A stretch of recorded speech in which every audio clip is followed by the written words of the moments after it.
गया है और कितना इंतजार अभी बाकी है बेबी के आने में? 7th मंथ चल रहा है, 6 कंप्लीट हो गए हैं। लास्ट मार्च में डिलीवरी डेट है मेरी। बच्चों को तो पट्टी पढ़ा चुका है वो, और बच्चों को क्या क्या के ट्रेंड किया है कि बेटा अगर तुम ऐसा नहीं बोलोगे तो तुम्हारी माँ को ये हो जाएगा। संतान पैदा होगी वो इलीगल ही पैदा होगी, उससे कुछ भी फर्क नहीं पड़ेगा। बस गुलाम हैदर को आने तो दो, 18 मिनट भी लगाएंगे भाई, 18 मिनट। इल्लीगल कंपनी से इल्लीगल बच्चा। वेलकम दोस्तों, एक नई वीडियो में आप सभी का स्वागत करते हैं। उम्मीद करते हैं कि आप अच्छे होंगे। बात करेंगे सीमा हैदर, गुलाम हैदर को लेकर। दोस्तों आप सब जानते हैं सीमा हैदर ने सोशल मीडिया पर एक बम फोड़ दिया है कि बच्चा होने वाला है। तो दोस्तों इस पर गुलाम हैदर के जो वकील हैं मोमिन मलिक साहब, उनका एक बयान आया था दोस्तों, जो कि आपको यहीं पर दिखाएंगे और इस बयान को सुने कि अगर इल्लीगल बच्चा पैदा भी होता है तो उसका क्या असर होगा। तो सुनिए दोस्तों मोमिन मलिक साहब ने क्या कहा। बच्चों को तो पट्टी पढ़ा चुका है वो, बढ़िया तरह ट्रेंड कर चुका है बच्चों को, और बच्चों को क्या क्या के ट्रेंड किया है कि बेटा अगर तुम ऐसा नहीं बोलोगे तो तुम्हारी माँ को ये हो जाएगा, वो हो जाएगा, तुम वहां जाओगे, तुम्हें पाकिस्तान में जाओगे तो तुम्हें मार दिया जाएगा, काट दिया जाएगा, तुम्हारी माँ को मार दिया जाएगा, तुम नहीं बचोगे। तो वो तो डरा धमका करके पट्टी पढ़ा रखी है, वो कोई दिक्कत नहीं। जहां इनका दिमाग चल रहा है ना, वहां मैं प्रिंसिपल रह कर आ चुका। मैंने क्या कर रखा है वो तो मुझे ही पता है ना। ये तो मछली पकड़ते रह जाएंगे, और मोमिन मलिक जो है नैया पार लेके साफ जाएगा। इनको तो पता भी नहीं कि हमने क्या किया और हम किस मोड से ये काम किया और कैसे कर रहे हैं। इनका तो दिमाग भी नहीं पहुंच पाएगा वहां तक। ये तो समझे कुछ और हो रहा, कुछ और हो जाएगा कुछ और। चिंता ना करो आप। जिसने धर्म प्रतिवर्तन का सर्टिफिकेट दे गया वो देखना, उसकी भी आफत गले में गल जाएगी। धर्म परिवर्तन का और पोस्को का मुकदमा जो है वो सेशन कोर्ट फरीदाबाद में चला हुआ है, 4-5 अन्य लोगों के नाम है। जो सर्टिफिकेट देगा उसको भी उसमें उसका नाम जरूर आएगा। भाई 18 साल किसने देखे मेरे भाई। हम तो 18 मिनट नहीं लगाएंगे, गुलाम को तो आने दो। 18 साल का इंतजार क्यों करें हम। गुलाम हैदर को आने तो दो, 18 मिनट नहीं लगाएंगे भाई, 18 मिनट। के परिवार वालों को कितने साल की सजा होगी? देखिए अभी तो सजा का टाइम नहीं आया, क्योंकि अभी चार्जशीट नहीं आई।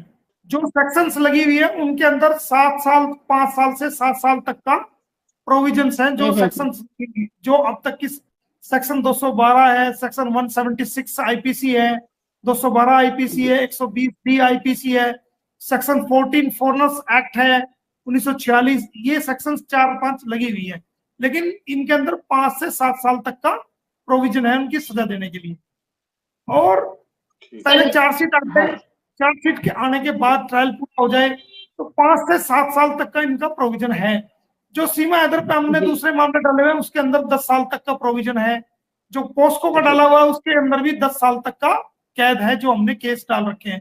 तो इनको तो हमने सही तरीके से इनके 10-10 साल तक के केस पे ये फंसे हुए हैं। जो धर्म परिवर्तन करवाया इन्होंने, बच्चों के साथ गलत किया है, तो ये कम से कम उस केस में भी 10 साल के लिए जाएंगे, और 7 साल, 5 से 7 साल इस जो एफआईआर हो चुकी है उसमें जाएंगे। एक चंडीगढ़ में एफआईआर होने वाली है इसके खिलाफ, जो इसने अपने आप को भारतीय बताया है, जो इंडियन सिटीजन बताया, उसमें भी कम से कम ये 7 साल के लिए अंदर जाएगी। तो मुसीबत तो है इनके लिए, परेशानी तो है। जब तक मेरे सामने कोई मेडिकल रिपोर्ट नहीं आ जाती कि भाई वो वेदर सी इज प्रेग्नेंट और नॉट, ये हमारा कोई इस बात में हमारा विषय है ही नहीं। हमारा तो चाहे वो प्रेग्नेंट हो जाए या ना हो, वो हमारा कोई सवाल जवाब है नहीं जी। भाई प्रेग्नेंट हो, बीमार हो, ठीक हो ना हो, वो हमारी कोई लड़ाई नहीं है। हमारी लड़ाई तो ये है जी, अगर कि उसको जेल करवाना, चाहे वो जेल में बच्चा पैदा करे चाहे बाहर करे, वो हमें उससे कुछ लेना देना नहीं।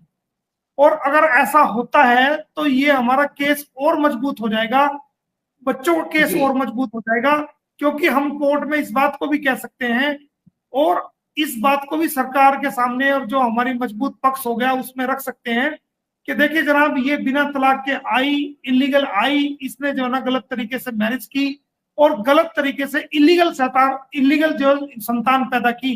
क्योंकि हमने जो फैमिली कोर्ट में केस लगाया हुआ है उसके अंदर हमने ये लाइन लिखी हुई है कि अगर इस इलीगल कंपनी से जो सचिन मीना और सीमा के साथ जो इलीगल कंपनी का मतलब है जो गलत संगत में ये लोग रह रहे हैं, जी जी उससे कोई उस इलीगल जो संतान पैदा होती है तो वो जो है वो इलीगल समझी जाए, उससे हमारा कोई लेना देना नहीं।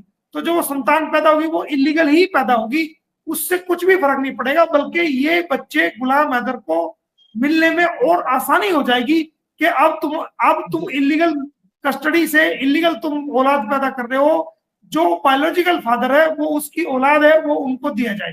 तो ये हमारा और मजबूत पक्ष होगा। और ऐसा नहीं है, इसको नॉलेज ही नहीं है इसके भैया को, अगर नॉलेज होता तो इस तरह की गलत सलाह ना देता। अगर ये औलाद, इससे 4 बच्चों का जीवन पहले ही तलवार लटकी हुई थी, उनका जीवन अंधकार में किया हुआ है इन्होंने, जो 5वें बच्चे का जीवन तो इन 4 बच्चों से भी ज्यादा नरक बनने वाला है, क्योंकि ये जेल जाएगी। अगर वो जेल के अंदर पैदा होगा तो बड़ा हो गया वो अपराधी बनेगा, अगर जो जेल में पैदा हुआ तो। और अगर ये जेल की सजा भुगतने के बाद ये डिपोर्ट होगी तो वो बच्चा जो है ना, फिर वो क्या करेगा, वो बच्चा उससे अलग होगा, तो उसको डिपोर्ट होना पड़ेगा। तो इन्होंने उस बच्चे की जिंदगी को भी जो है, अगर ऐसा सच है, उस बच्चे की लाइफ को भी स्पॉइल, पैदा होने से पहले ही उसकी तकदीर जो है स्पॉइल कर दी है, उसके लिए गलत जो है वो फैसला